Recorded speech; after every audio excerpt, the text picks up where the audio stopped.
right, well, good morning, everybody. Thanks for coming out this morning to hear about worker health and hygiene training. My name's Annette Wozlacki. I'm the vegetable specialist for UT.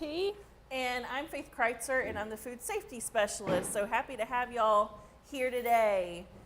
The material we're presenting on is primarily based from a series of modules within a day-long workshop for good agricultural practices.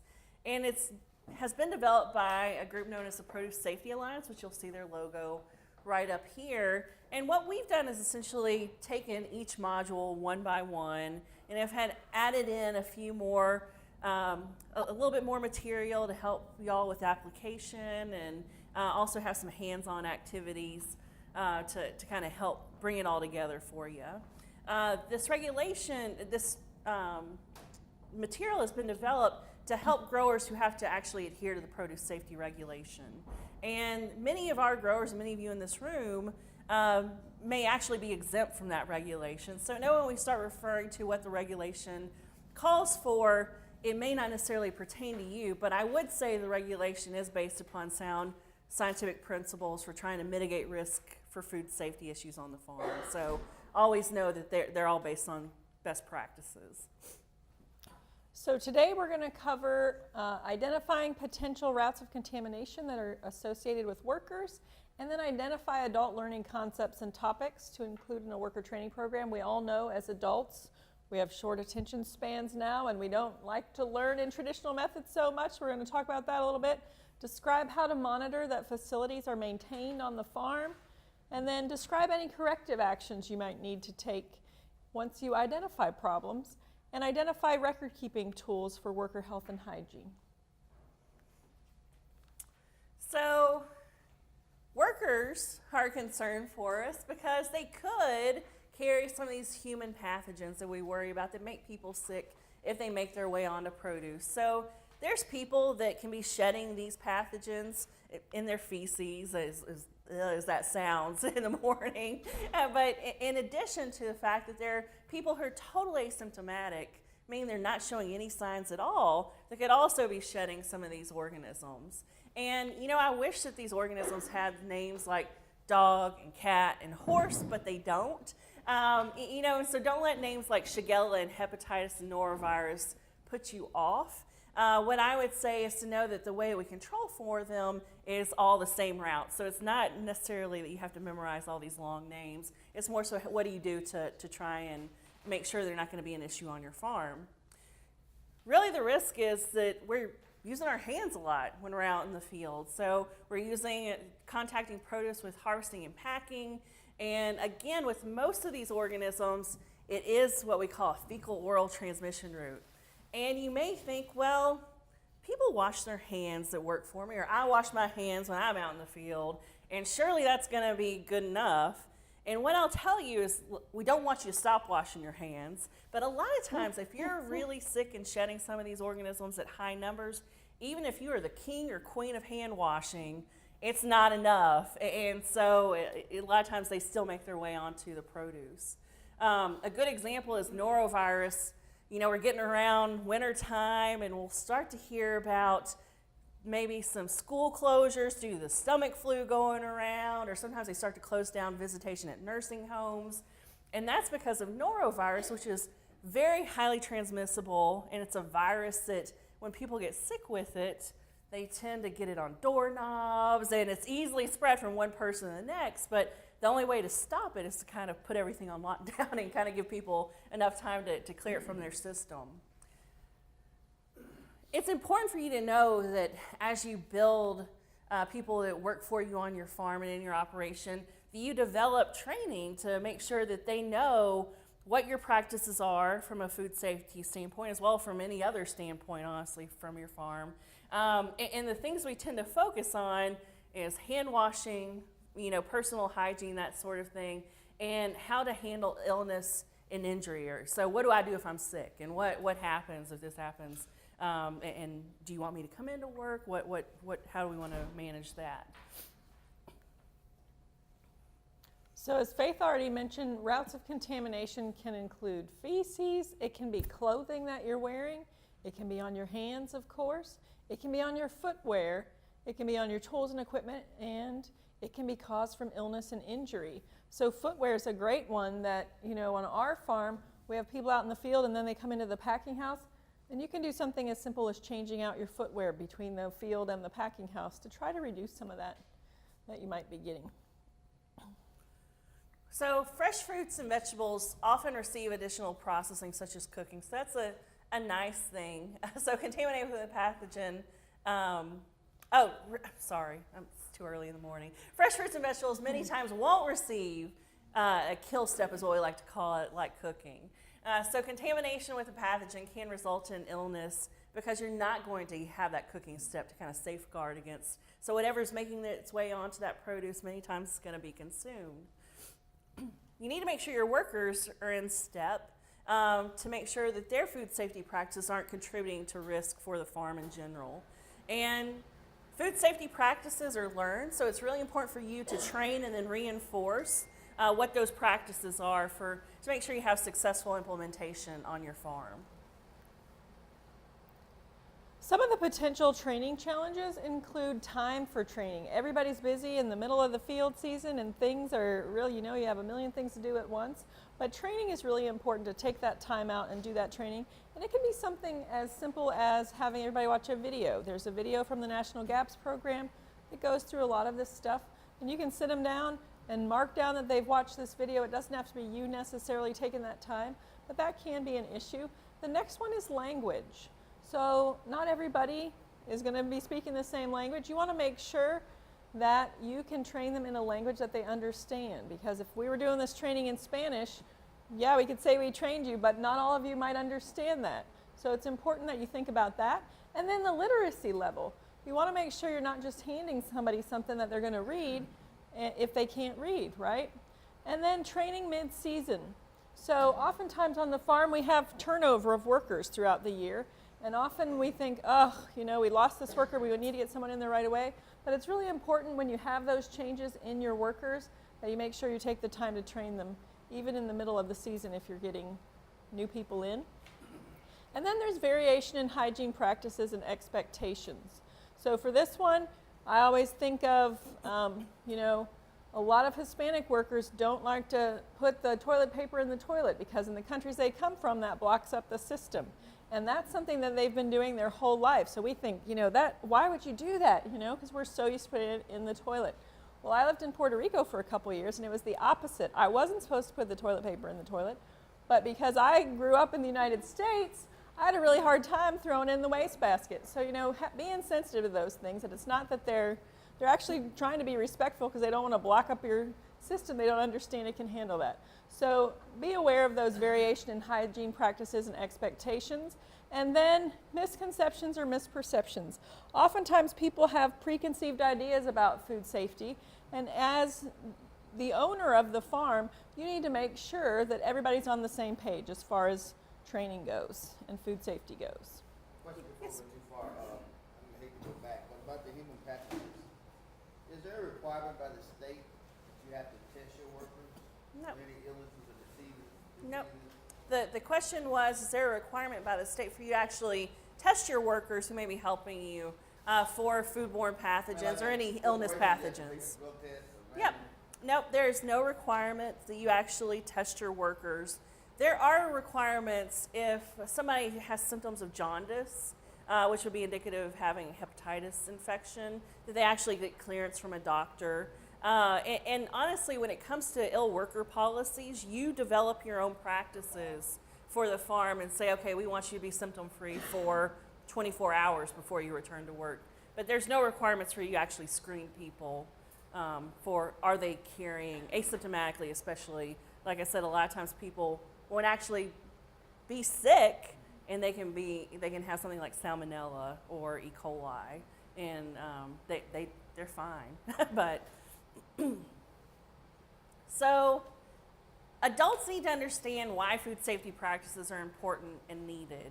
And it's important that you give them the full picture versus just telling them, hey, wash your hands. They need to kind of know the bigger picture, and you're probably going to get a lot more adherence to it versus just giving them a checklist of things to do.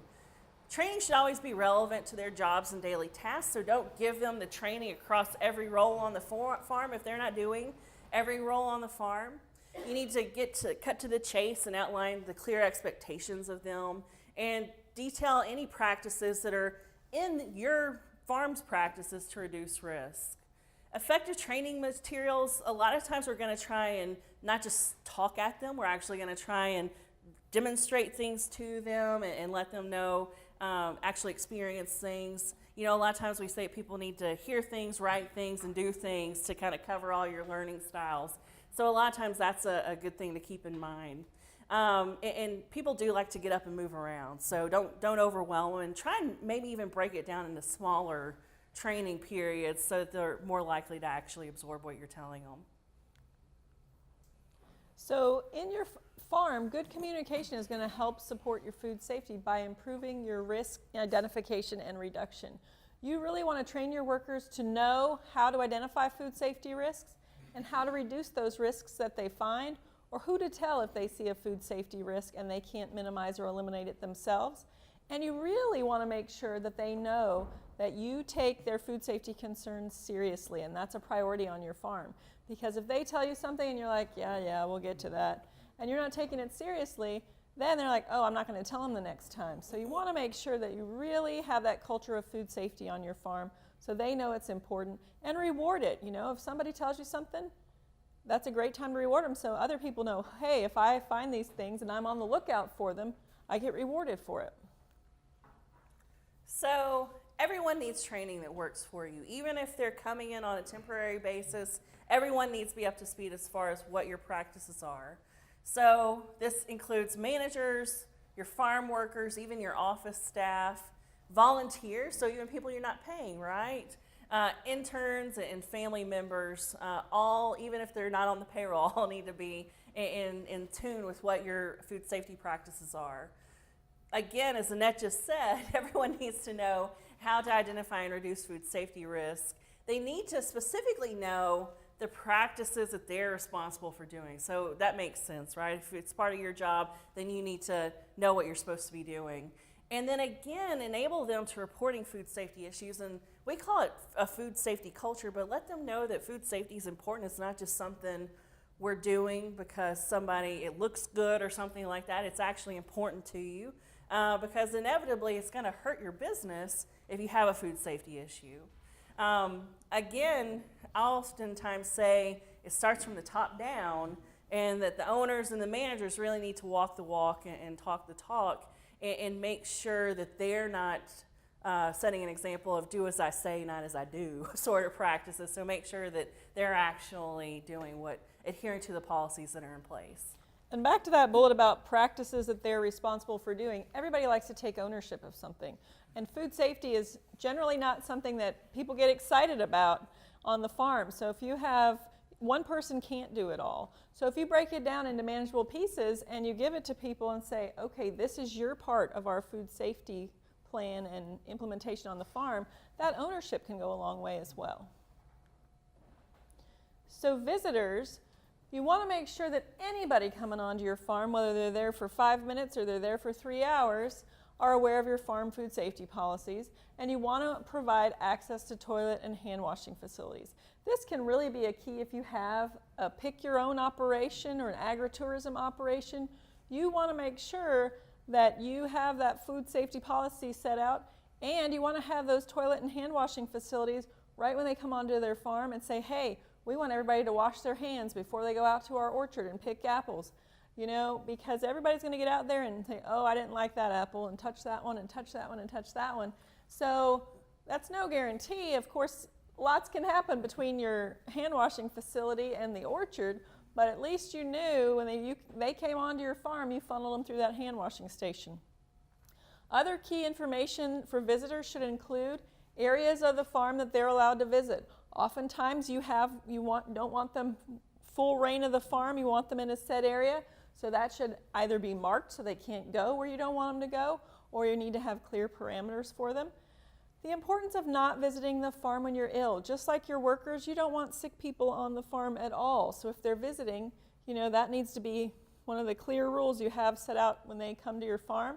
And then you want to have specific instructions on how to wash their hands, because they can go in, get them wet, kind of like my son tries to do, and then be out of there really quick. So you want to have instructions for that, and then instructions to keep pets at home.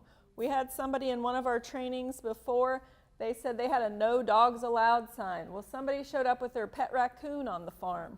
So it's really important that you say no pets on the farm, because even though it might be common sense to you, not to everybody. Bob? Service animals, that's a good point.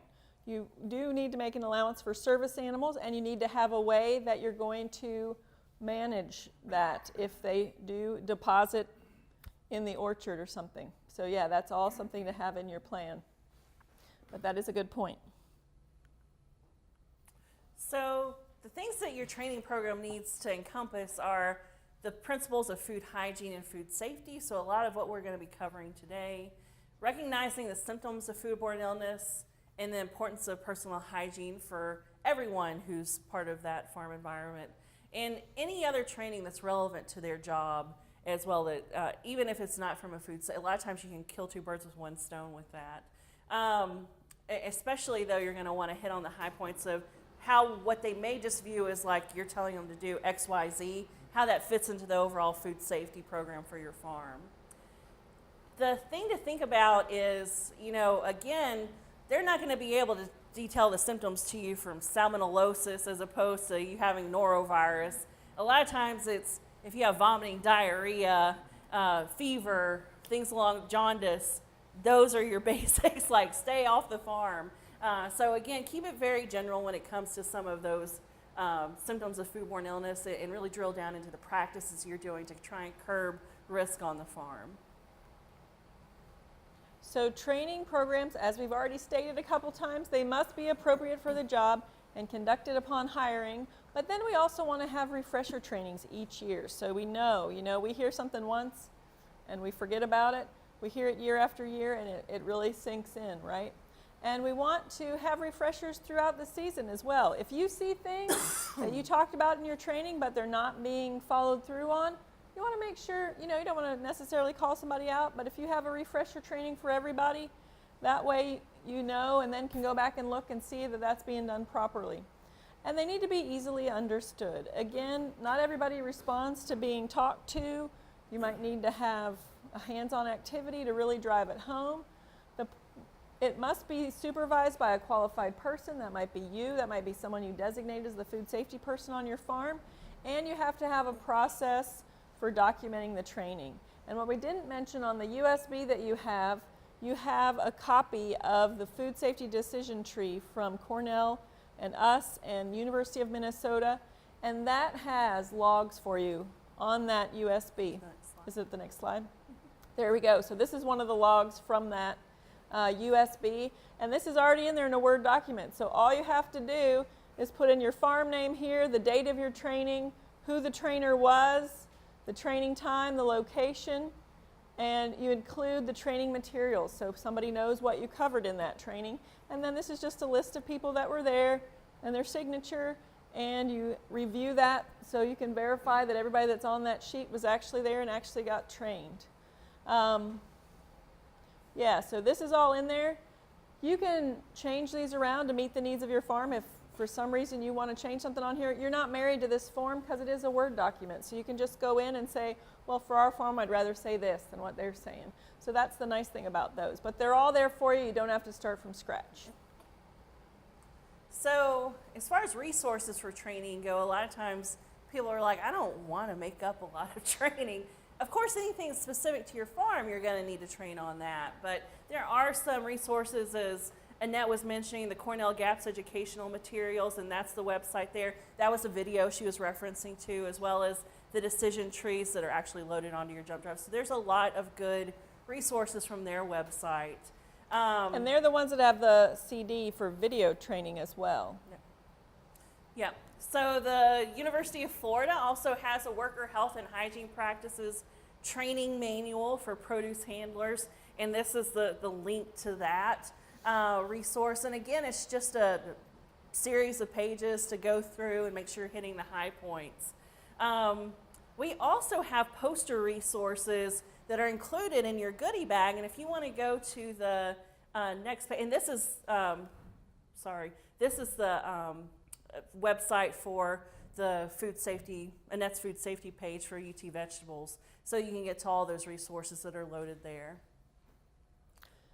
So for worker qualifications, workers and supervisors must be qualified to conduct their job duties through education, training, and experience.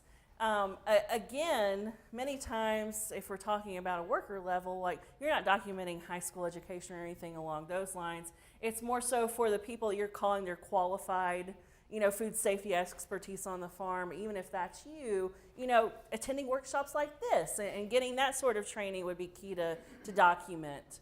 For the on-farm training for your other employees, though, is also important as far as documenting all that training, as we've already mentioned, as well as their experience, their years in production, and kind of their expertise in that role on your farm. So you want to train the workers in how to identify and reduce risks on your farm.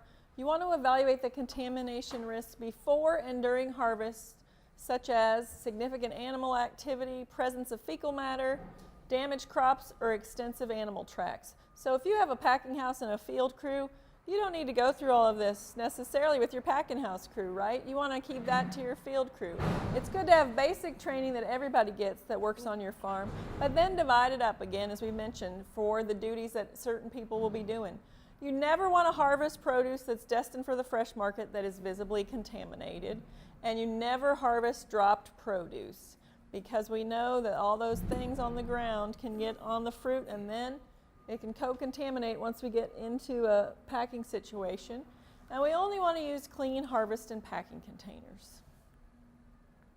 So let's do a few situational things. So this is a strawberry plant right here, and you actually have some deer pellets right here next to the strawberry plant. So there's deer feces in the field present during harvest.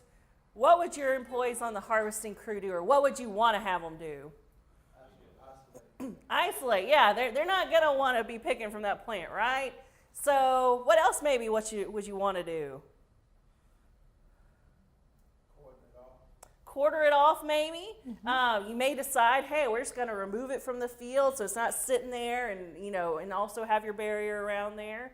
Again, there are no set rules when it comes to developing your practices. You just need to have that written down for your farm, and your employees need to know. So this is, a lot of times when we talk in general, it's like people need to know and train. It's things like this that are actually, it's going to happen, so they know how to respond when it comes down to it. Then we talk about reinforcing food safety training. You want to make sure that you're posting signs and reminders around the farm, because we can tell them again one time and then they're out of there and they forget about it. But if you have that sign right above where they're washing their hands that say, please wash your hands often, and go through when they're supposed to be washing their hands, that's going to help. And you have that sign in your bags as well, so you can hang that up on your farm. And pictures are often better than words. We see the picture and we automatically think, oh yeah, that gives us that reminder that we need. And then using the appropriate language, and that's where the pictures come in handy. This sign's in both Spanish and English, but if you have workers from Haiti and they don't speak Spanish or English, that's not going to do you a lot of good, but that picture gets the message across. And that's the same thing with the posters that Faith mentioned. They're good visual cues that, hey, this is what I should be doing on the farm. You want to make sure that you're conducting that review and refresher training session throughout the season or when a problem arises, and mix it up and keep that information relevant and interesting to your workers. If you're giving them training materials from the 1980s, it's probably not going to be as exciting as if you gave them an updated training from 2018. So here are those posters, and there's a series of 5 posters. So here's the one on worker health and hygiene, and they're, again, just really nice resources, very few words, more visual. And we tried to make it where people would at least be drawn to it and not just, have something kind of boring on the poster. They're also laminated, so you can even hang them up in a packing house, or if you have some sort of facility like that that's covered, and make them durable, or you can put them on a ring and, as you go through your training, actually just talk through them with your employees. We'll go to the next one. But this one, you really can hit the highlights and see the different parts that you're drawn to on this poster. So the please sign in here for visitors to your farm, and then you have the sign-in sheet on the clipboard here. You see the first aid kit over there, and you see the restrooms, so you have clear restroom facilities on there. So, you know, you're kind of drawn to certain areas of this poster that really get you in. Then we have the policies and procedures there. He's given them a little training on worker health. So, you know, easy to see and say, okay, these are the basics from worker health and hygiene. We also have one for production water. So this is the water that's being used for fertigation, irrigation, any sort of sprays.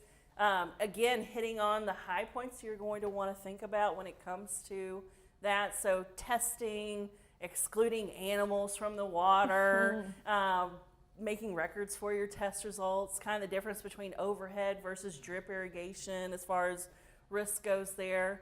You know, are you pulling from a well, from municipal water, from surface water, is all kind of discussed within this poster. Yeah, and oftentimes on these posters, we don't have necessarily the correct action. So there's a mix to keep you on your toes of, we don't want your farm cow in that water. Like this one's in here swimming, because he's not just going to be swimming. He's going to need to relieve himself while he's in that pond, right? So it's a mix of those things, and the words help reinforce what we'd want to see there on the farm. Animal exclusion's the next one. And so again, what are your practices around trying to exclude both domestic and wildlife from your produce fields? You know, the fact that as much as you love your dog, you try and keep them out of your fields, going through and monitoring for animal activity and documenting that, trying to select when it's your farm and you have an integrated farm with both domestic animals as well as produce, give yourself some distance there so you're selecting and making wise decisions about where those animals are in relation to your fields. When you do find signs of animal intrusion through feces, what are you going to do about it? And then again, overall just monitoring in general. The next one is the post-harvest handling in the packing shed. So in this one, you want to do things like keep your wash tubs up off the floor. You want to make sure that you have all your work surfaces are clean. He's up there cleaning that table that they might rinse their root crops off of. Any lighting should have covers over it, so you see the covers on these lights. And the work surfaces should be made of things that you can easily clean, so either hard plastic or stainless steel. And you want to keep all the packaging up off the floor. And then you want to make sure you have good drains in there. So all these things are important for those workers to know as well. So if they see an issue, the drain's backing up, they can let somebody know. Traceability and transport is the next one and last one. It actually goes through things you need to think about as far as what materials do you need to have as far as you actually tracing products, so you know what field it came from, what harvest crew, when was it harvested, and you can keep that for your records so that you have good traceability. If there ever is an issue, you can go back. It shouldn't be across all of your farm, hopefully, and you can actually isolate that area where the issue may have arisen. Again, also simple things like protecting produce from potential contamination during transport. We have a lot of people selling at farmers markets. They just load up in the back of the pickup truck, right? And who knows what's been in the back of that pickup truck all throughout the rest of the week. So making sure you're cognizant of that. And if you're loading your vehicles, some of our larger growers who, you know, as they have grown their business, this is a big issue for them because it's actually a third party coming in and doing that transport for them to their buyers. And they turn down, they say, at least a truck a week just due to unsanitary conditions. So making sure whenever you're loading your produce, it's something that you want that produce loaded into, because otherwise you could have cross-contamination, and that's ultimately probably going to get shifted back down to you if there is an issue. Make sure that cat's not in the back of the truck while you're loading. So the other important thing about these posters is we have lots of them. So if you're involved in a farmer's market or you want a stack of a particular one or all of them, just let us know and we can get those to you. So resources we need to provide to support food safety practices, of course, toilets. And what goes along with toilets? Toilet paper. Toilet without toilet paper is not going to do us a whole lot of good. Then we need soap, clean water, paper towels, or another sort of non-reusable towel, a single-use towel, and a container to catch wastewater if you have a hand washing station that's not connected to a drain. And then garbage cans to put that waste in, first aid kit, and break areas. And you have a first aid kit that we gave you in your bag, so now we know that you all will at least have a first aid kit on the farm. And so you can see here, it doesn't have to be a formal bathroom, that brick and mortar bathroom. It can be something like these mobile porta potties that you have on a trailer, because lots of people have fields all around. It's not just in one place. So this is a good way to always have restroom facilities within the distance that your workers can use them. And then you see that this little hand washing station is there on the outside. So everybody always has a question, well, how many toilets do I need to have? Where do they need to be located at? And the wording is you need to provide a sufficient number. So that still doesn't really help you, though, with an actual number, right? So OSHA, You need men's, women's. Right. So OSHA requires that the best requirements that we can refer to is that you have one restroom facility per every 20 workers within a quarter mile from where they are working at. So that is your guideline, the best guideline that you have to work from. And of course, the facilities have to be something people actually want to use, right? Otherwise, what's going to happen? They're not going to, right? And if they're not within a quarter mile, what are they going to do? They're also not going to use them, right? if you have to take a hike to even use the bathroom, you're That's probably right. not going to take that That tree hike. back there looks pretty good. Right.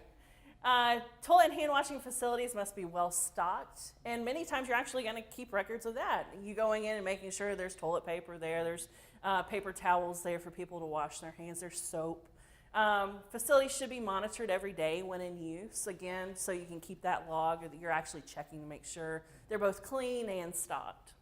And the monitoring of the facilities and the cleaning of the facilities has to make sense for your operation too, and that's probably coming up in another slide somewhere. But So, again, which setup would you prefer? So we have two mobile porta potties. This one we have a double porta potty on a trailer, and this is just a single. But do you notice any differences between these two? You got to step up right here. Anything else? it's hard Yeah, to, it's a you little got a hard to hand see. washing station right here on the outside of this one.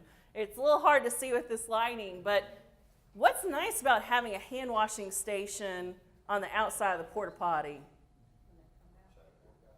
Yeah, you can actually see if they're washing their hands. If it's going on inside the porta potty, you've trained them to wash their hands, but are they really washing them? So having that visual so that you can actually see them is always nice. And we've heard stories about inspectors being on a farm doing their inspection, and there's a porta potty situation like this with that hand washing facility on the outside, and they stop and watch those workers. And if that worker doesn't come out and wash their hands, that's an automatic failure if you're getting a gap audit.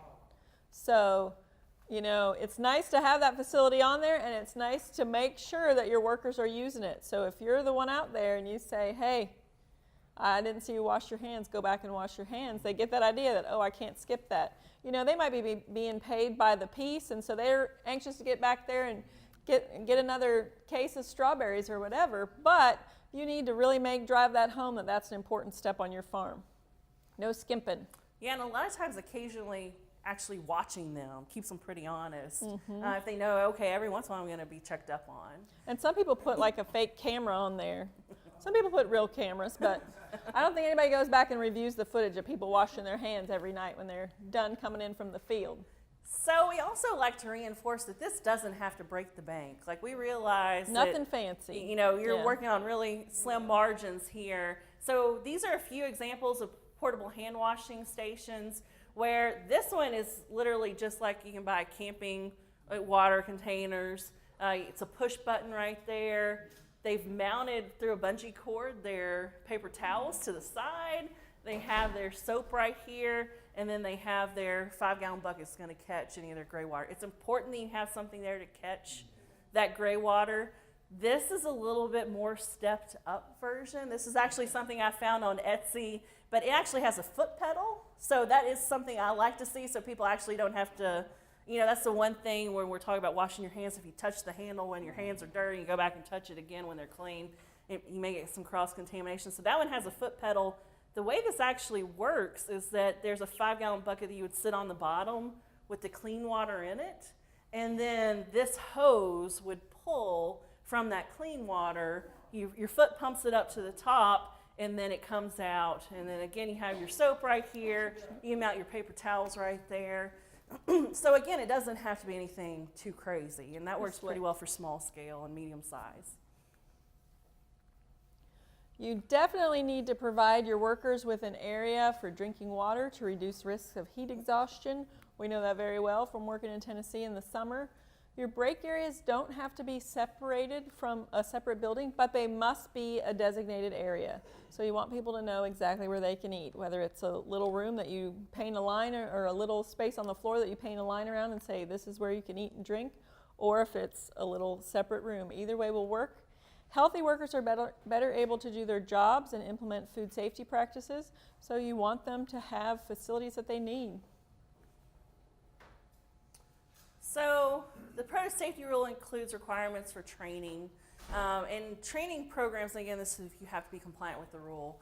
Training programs and resources must be provided for workers and visitors. So again, keep that in mind. If you have a U-Pick or something along those lines, that you still have to provide those resources. A lot of times it's going to be a bulleted list, something, or signs posted, so that you know that they have observed that, your practices. And then again, you also have to have practices that workers must follow so that they're in step with what your food safety policies are on your farm. So we just finished the training and resources slides. Do you remember what was required? What you have to do for your workers. What do you have to do? How often do you have to provide training? Annually. Mm-hmm. Yeah, and then you're probably going to want to do some refreshers. That a lot of times we may do refreshers on an as-needed basis. If you see people having issues with something, or again, after you get done with that annual training, the season can be fairly long and people can forget, quite honestly. So going back and touching on things like once a month, having an hour, 30 minutes where you set up and bring them in and kind of refresh on things is always nice.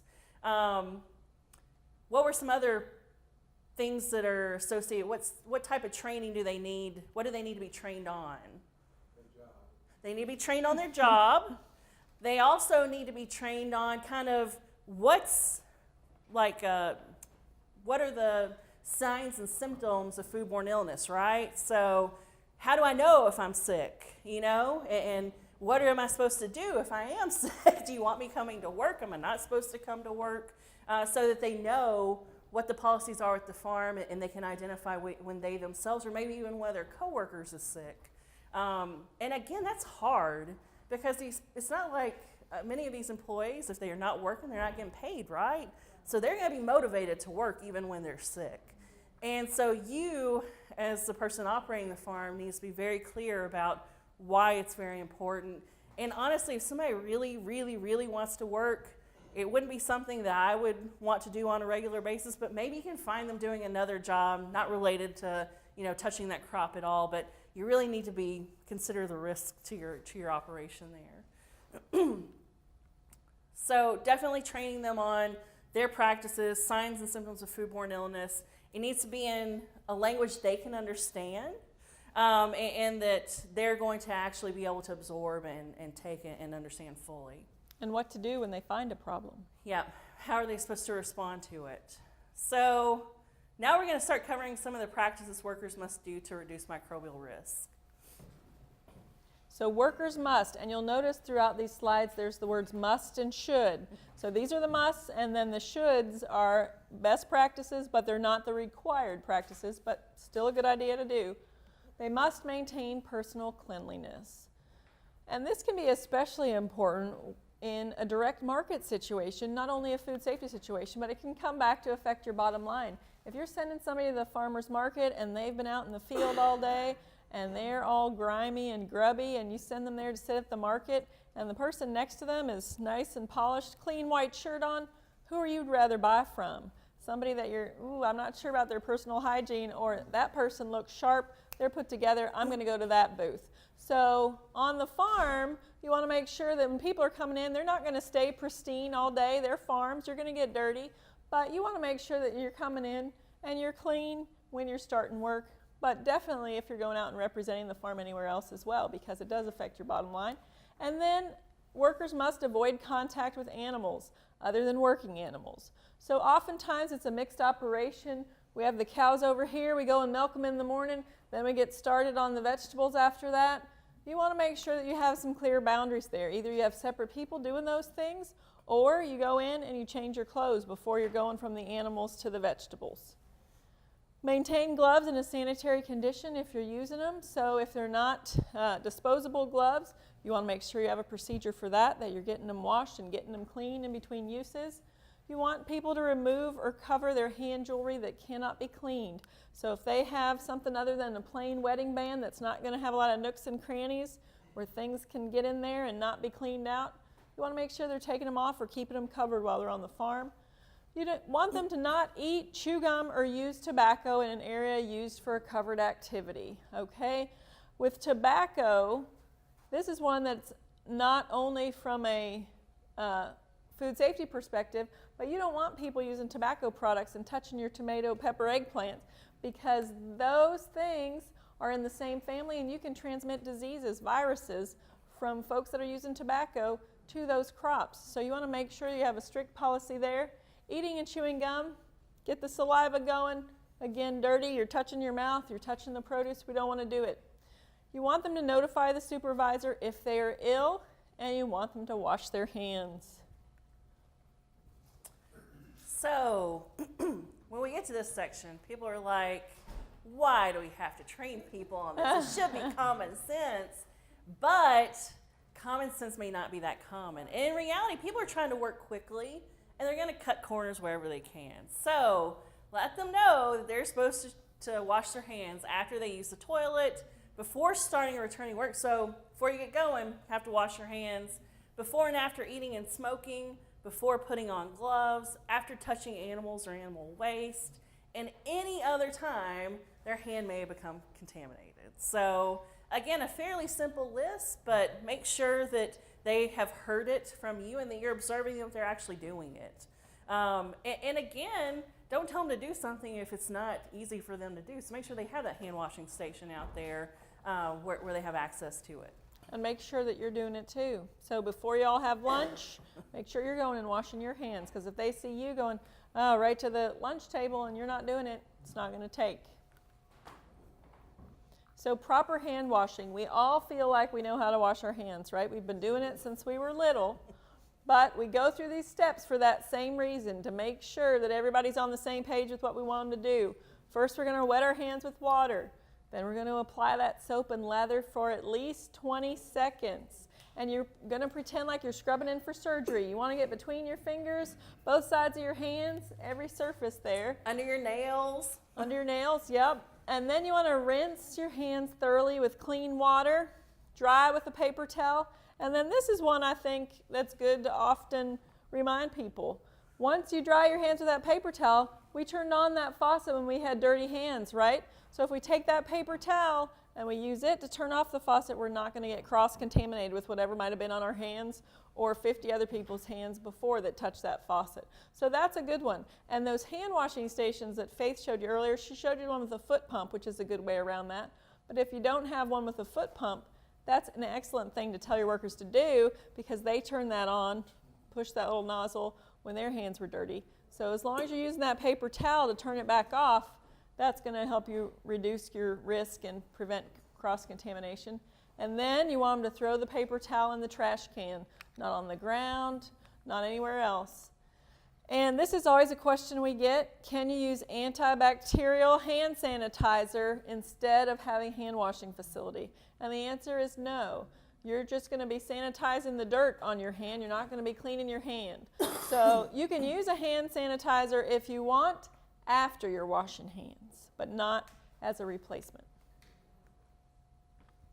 So again, I'm glad Faith got this one. I know, I like toilet use. So again, again, reinforcing people need to use toilets, and you're going to need to have them within a quarter of a mile from wherever they're working at, and most likely you may even need to have them closer by. Make it as easy for them to do as possible. So always reinforce you can never be urinating or defecating any place other than those toilets. And again, toilet paper should be deposited in the toilet. A lot of times, as Annette was saying, this is cultural. And so making sure they know what the policies are, even though they may be trained, if they're from another country in a totally different way. In addition to the policy, make sure you tell them, hey, this isn't going to hurt our septic system or whatever. So they know, even though you're telling them, they're thinking, oh, they don't know that this is going to hurt their system. So, don't just say, hey, it goes there, but it goes there and it's going to be good. We can handle it. Yep. So that toilet paper goes in the toilet, not in a garbage can or on the floor. And then again, it's on our list, but always wash your hands after you use the toilet, right?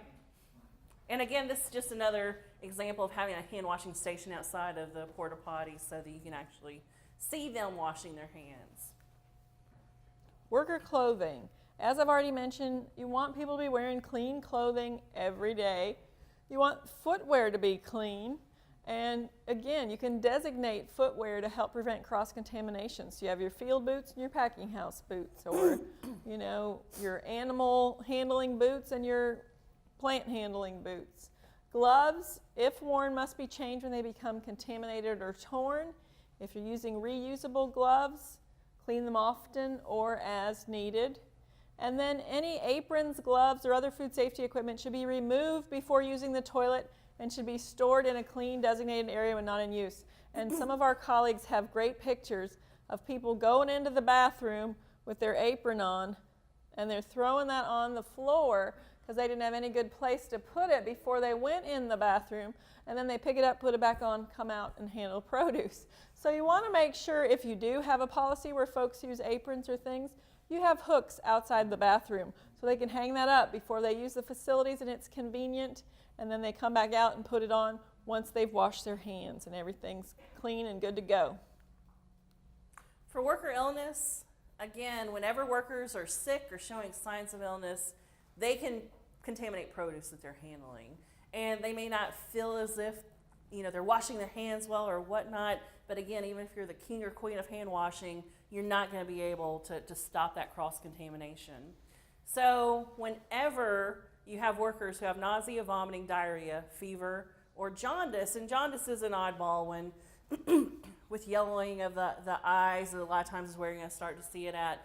But with any of these symptoms, they're going to need to, with jaundice, they're going to need to get clearance from a doctor.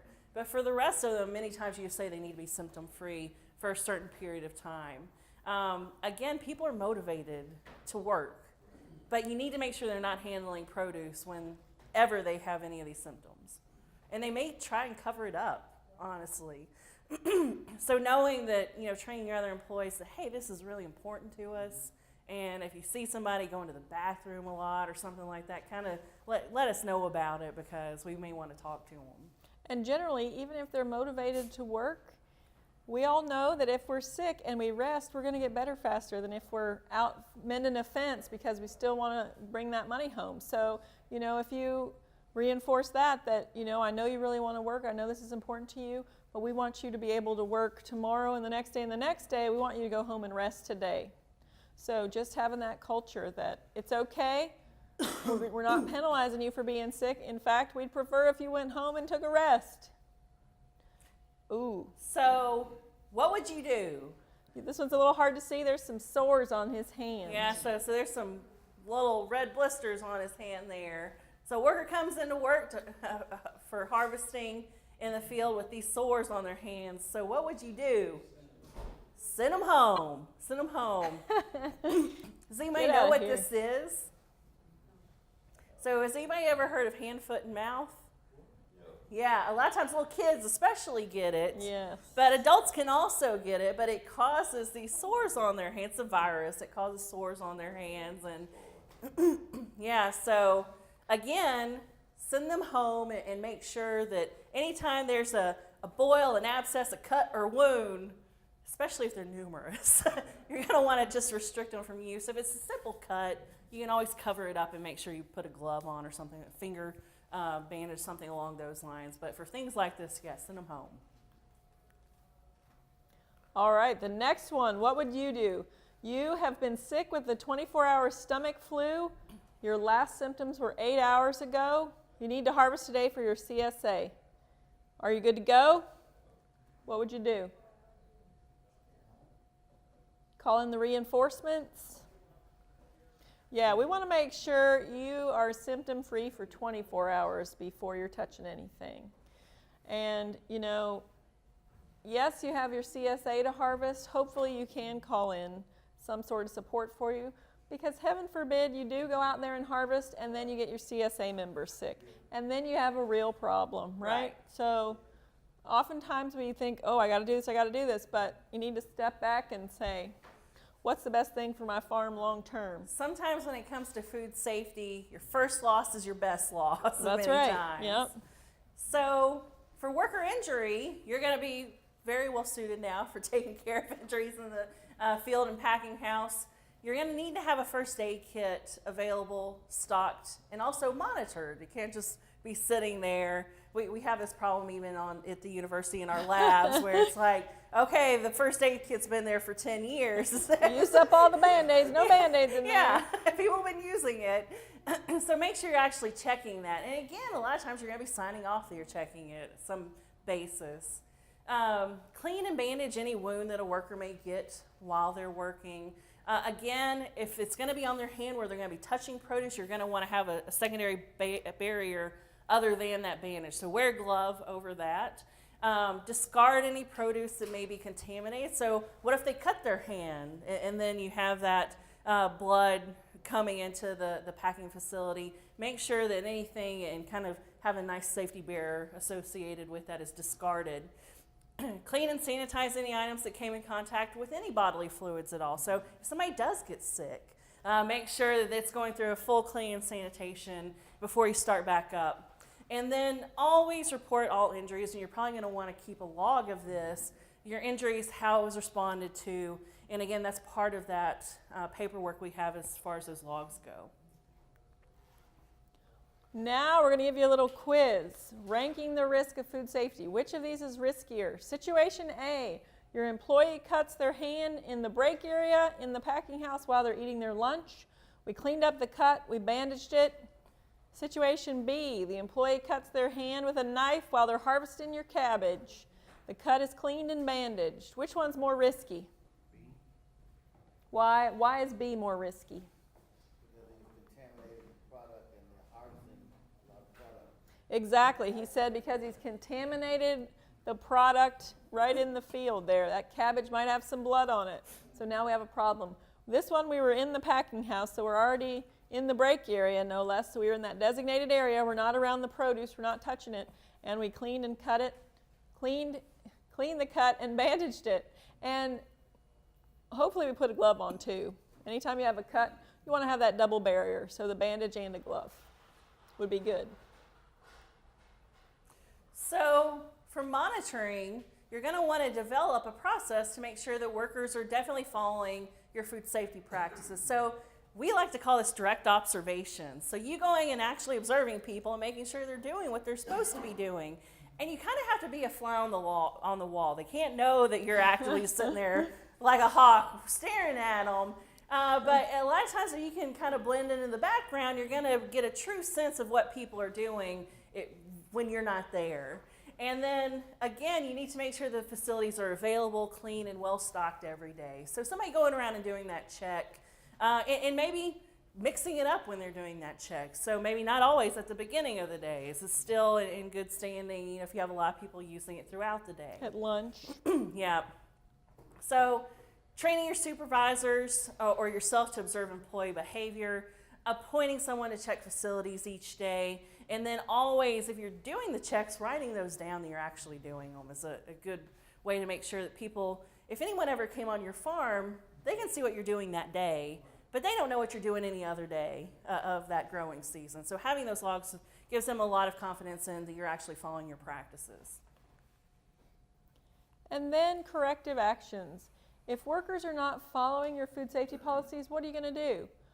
You want to develop rewards to encourage positive practices so they can see, hey, he reported something, he was following the procedures, and he got a little weekly bonus or something. And then you want to implement deterrence for poor practices. Some people, make somebody the example and say, you didn't wash your hands, we don't want you on the farm. And then the other workers go, whoa, we better be washing our hands or we're not going to have a job. That's pretty drastic. But you want to make sure that you are serious about it. And then facilities are not cleaned, restocked, or are broken. So if you have porta potties and you have a sanitation company that handles those, you want to make sure you have them on speed dial. You don't want to be fumbling for their number when you need them to get there and get that facility either fixed or cleaned or whatever the case may be. And then retraining workers or improving the monitoring process. So you might say, we're monitoring every day and we are cleaning that bathroom once a week. Well, maybe you have new workers and more people are using that facility. You might have to go back and say, this cleaning the bathroom once a week isn't working. We need to clean it every 3 days instead. So all of these policies are fluid, and you want to make sure that you're going through and you're making sure that they're the most current thing that your operation is doing. And it's always easiest if you fix it right then. If you make a change, that's not always practical because you're doing 100 other things. But if you can go back and make those changes as you go, it makes it real easy to always have your food safety plan up to date.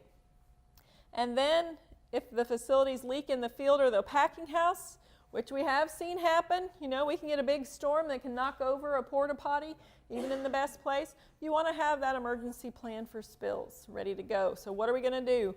Are we going to cordon off an area around where that porta potty fell? You want to be thinking about those things. So we always like to say, if it's not written down, it didn't happen, right? So document all actions taken to support worker health, hygiene, and training on the farm. So that goes into, what are your worker training programs? Documenting when people are getting training, what that material is, who's providing the training, monitoring and restocking of toilet and hand washing facilities, any illness and injury reporting that may be going on within your operation, and then restocking of first aid kits. Hopefully you don't have to use your first aid kit too often, but Right. you want to make sure it's there when you need it. So record keeping tips. Take advantage of those templates that are already on your USB from the Food Safety Decision tree tool, and modify them so they fit your farm. We often get people that say, just use it as is, and they say, are you doing that? And they say, well, no. Well, why is it on there? Well, I just downloaded the form, and so that's what it said, so that's what I have. These are Word documents. You can go in and write whatever you want that makes sense for your farm. And again, this is your operation. You want it done the way you want it done. So make sure that these all reflect that. So here we have an illness and injury reporting log, and we already showed you that worker training log a few slides back. But for the illness and injury reporting, we have the date, who got injured, what kind of injury or illness are we reporting there, the action that we took. So do they need ice? Do they need a bandage? Did we send them to the hospital? Did we send them home? Did they return to work? And then whoever's writing it down, their initials there. And the thing that's important with any of these logs is that you're reviewing them. Or somebody else that you've designated. Or somebody, yeah. a supervisor, someone else is reviewing them, and they actually have their signature, their title, and then the date that they're reviewing. And that's important. So people may be filling out records, but not doing it appropriately. So you're actually checking to make sure people are adhering to your policies that you have in place. If somebody said they were ill and they kept on harvesting produce, well, that's not going to be very helpful, even though they wrote it down, Right. if that's not your policy. Right. So, again, example of documenting worker training, make sure you have that date, the name of the trainer. The materials, it's nice to keep those materials, whatever you're using, just one copy of them. The printed names and the signatures. Signatures are something that definitely makes sure you're not pencil whipping it, so it lets them know that it's actually an authentic document. And then a manager's signature there where they've reviewed it. And if you have those training materials right there, if you are getting a gap audit or something and the auditor says, well, what'd you cover in that training? Well, then you just flip it over and go, here's what we covered. It's all right here. If you don't have that in there, then you're like, what did we cover and can I find that material? So always printing up a copy of it and having it right there handy makes it real easy for you if somebody's going to ask later on. So in summary, worker health and hygiene is critical to food safety, and that's because workers themselves can introduce safety risk on the farm. So everyone should be trained, and anyone who handles covered produce must be trained. So again, that goes from not only your employees, but also the people you don't pay, like your visitors if you have a U-pick, or if you have gleaners coming in and harvesting produce. So everyone needs to know what the proper policy, because any one of them, they're all people, right? They could all introduce risk. Visitors must be made aware of policies. Training should be emphasized health and hygiene practices that reduce risk. So again, tying that in, why we're doing this, what you're supposed to do as far as your policies go, and how they need to respond in certain instances. Again, a written training program should be developed, implemented, and documented. A lot of the material you already have because we've just gone through it, right? So don't reinvent the wheel. You can use things that are already out there and just have those, as part of your training. Take what you like and tweak it if you don't like it. Yep.